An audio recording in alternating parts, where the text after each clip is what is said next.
Creating videos requires a lot of hard work. I request you to please make sure to subscribe to the channel. It's wild how the latest media narratives are going after strong, self-reliant men, almost as if there's an agenda to control those who think independently. It seems tailored to shame and tear down men who stay true to themselves, who refuse to bow to external pressures. The ones who are athletic, focused, and can't be pushed around, they're the real targets. This whole thing is about pushing control over what you think, feel, and support, all to ensure compliance with certain ideals or agendas. But this shaming tactic might work on men who aren't secure in who they are, but for those who hold strong, resilient mindsets, it falls flat.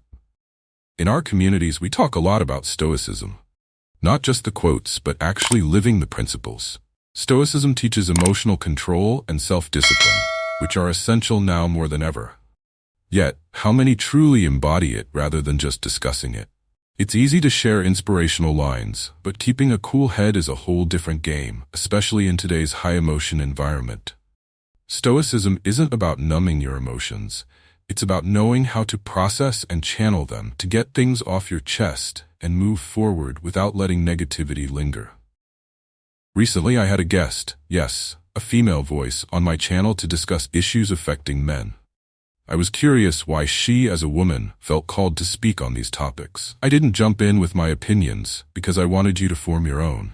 It was surprising to see some backlash, as if inviting her voice into a men's space was out of bounds. But here's the thing.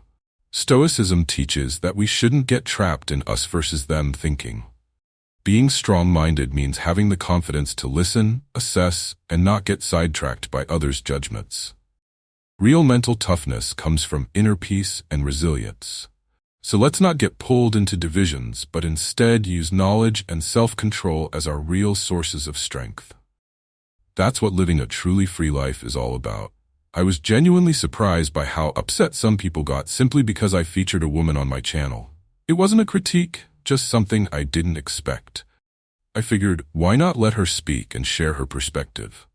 If you believe she's genuine and down to earth, great. I can respect that. I think she's a decent person too. Others called her a grifter or argued that a woman shouldn't be in men's spaces, and in some ways I see their perspective. While I'm not convinced it hurts anything, I'm also not sure it helps much. Most of her audience is men, after all. This experience reminded me of a crucial point about tranquility and how freeing it is to care less about what others think or say. If you don't like her or my choice to include her, it doesn't have to impact you personally. It's like a radio station that plays a song you don't care for. You can just change the channel until something more to your taste comes on again. I did lose around 90 subscribers, and that's disappointing. I would have liked the chance to discuss it with them. But here's the beauty of Stoicism. It doesn't actually affect my happiness. I made my choice with good intent, so it's fine if people disagree. I wanted you to hear her view, plain and simple. This approach is something I hope everyone considers. There's real peace in letting go of the need to please everyone. If someone disagrees or dislikes something you do, that's on them, not you. You're free when you're secure in your own reasons, when you know why you did something. That's the grounding I find in Stoicism, and it's what makes this whole experience feel like just another day. It's worth remembering the wisdom of the Stoics, especially Epictetus, who once said, "Only the educated are free." Now, when I invited a guest onto my channel, one some of you may not agree with, I wasn't thinking specifically of this quote, but it's a reminder that if we get too entrenched in any single viewpoint, whether it's political or social, we risk limiting ourselves and staying within a narrow perspective. A closed mindset isn't freedom, it's a cage. When we stick solely to sides, refusing to consider other viewpoints, we risk becoming like those who, as Yuri Bezmenov put it, are so deeply entrenched they deny the truth even when it's obvious. By staying mentally open, we avoid becoming reactionary, locked into our own assumptions without room for growth or peace of mind. Now, I'm not saying you have to like or even agree with everything on my channel.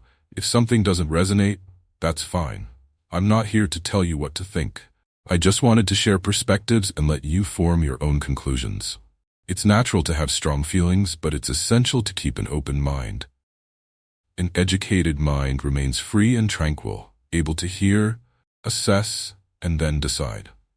That's real strength. So if something doesn't sit right with you, you can always choose to step away, take what resonates, and leave the rest. An open mind isn't about taking every idea to heart. It's about recognizing that our freedom lies in our ability to consider, reflect, and continue to grow.